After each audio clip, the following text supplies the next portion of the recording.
Congress party की चुनावी जनसभा हुई, जिसमें हिमाचल कांग्रेस के प्रभारी रजनी पाटिल, सह प्रभारी गुरकीरत कोटली, प्रदेश अध्यक्ष कुलदीप राठौड़, धनीराम शांडिल, नालागढ़ के विधायक राणा लखविंदर सिंह, दून के पूर्व विधायक राम कुमार मौजूद रहे।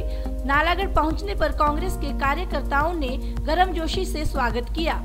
इस दौरान कांग्रेस के प्रदेश अध्यक्ष कुलदीप राठौड़ ने मीडिया से बातचीत करने के दौरान बीजेपी द्वारा चारों सीटों पर जीत के दावे पर कहा कि भारतीय जनता पार्टी 2-3 महीने पहले बात कह रही थी कि हिमाचल की चारों सीटें जीतेंगे, लेकिन ऐसा क्या हो गया कि चारों पुराने उम्मीदवारों को चुनाव मैदान में उतारना पड़ा। इसलिए बीजेपी पार्टी में असुरक्षा का माहौल है।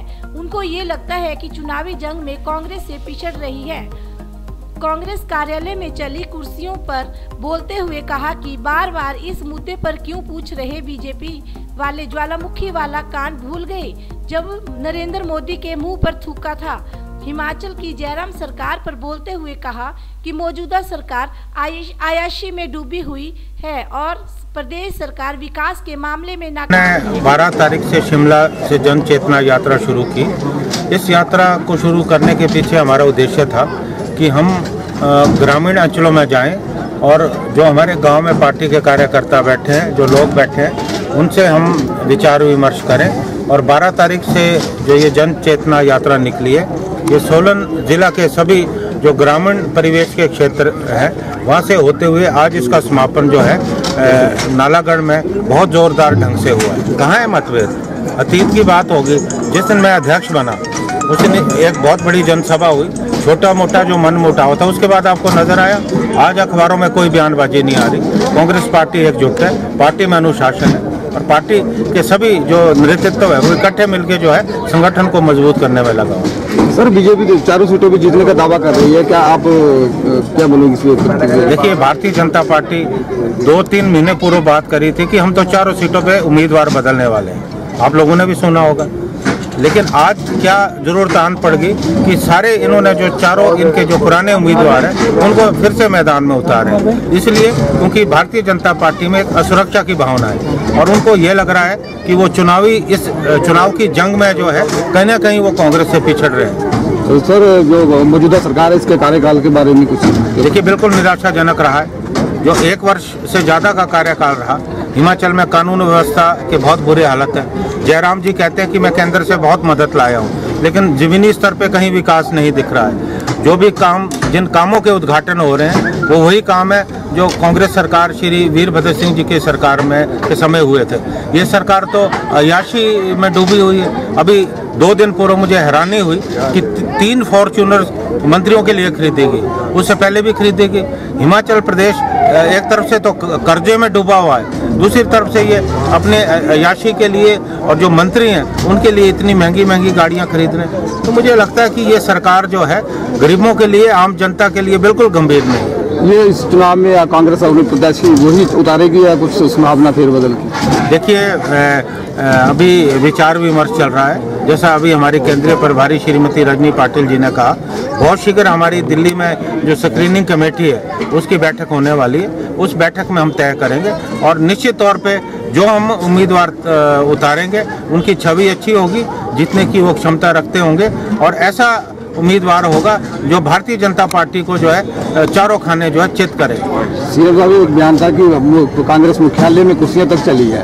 कांग्रेस का ये हाल है कि वो सीटें जीतने का दावा। देखिए, बार बार आप उस बात को क्यों दोहरा रहे हैं? फिर से आप उस दिन के बाद कोई घटना हुई, अगर उन्होंने ये कहा, वो ज्वालामुखी का कांड भूल गए जब नरेंद्र मोदी के मुंह में थूका गया। और अभी हाल में आपने देखा होगा कि वायरल हुआ कि किस तरह से एक संसद सदस्य अपने पार्टी के विधायक को जूतों से पीट रहा है। उसकी तरफ आप लोगों का ध्यान जाना चाहिए।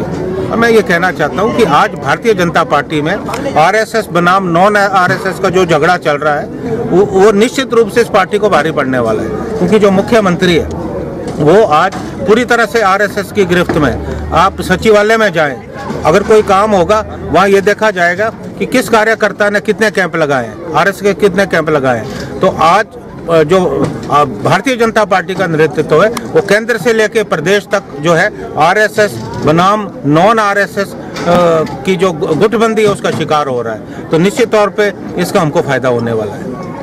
हिमाचल प्रभारी से रजनी पाटिल ने उम्मीदवारों की टिकटों का बंटवारा केंद्रीय समिति ही तय करती है, चाहे कोई भी पार्टी हो।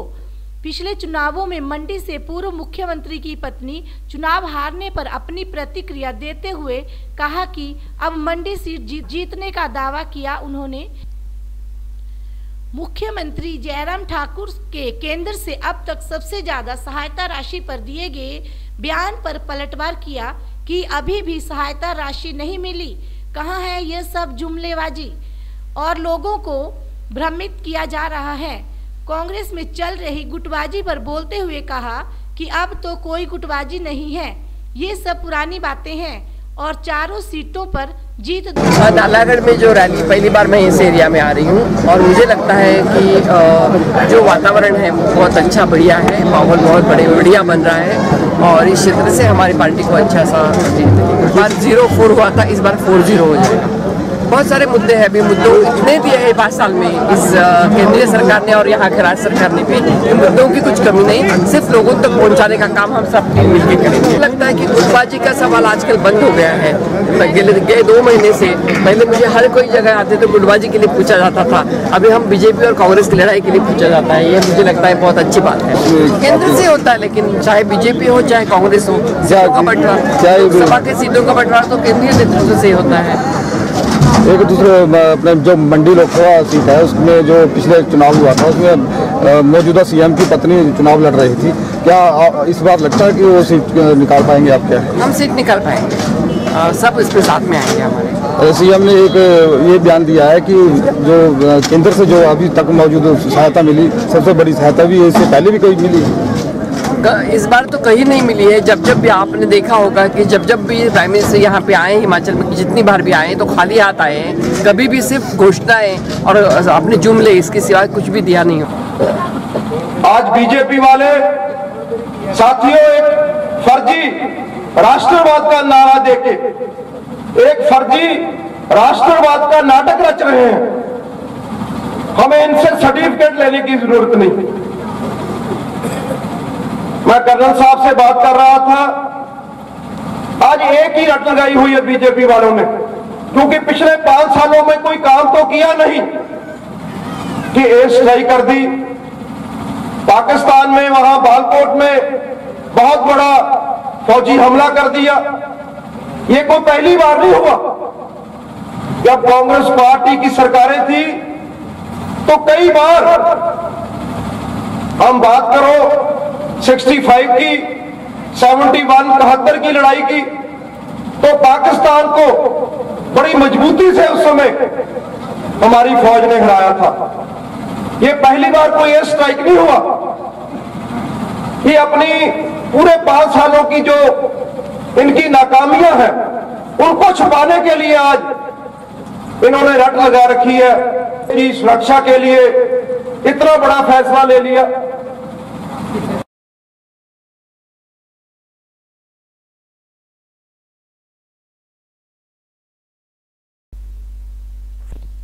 नालागढ़ से मोहम्मद रफी के साथ ब्यूरो रिपोर्ट।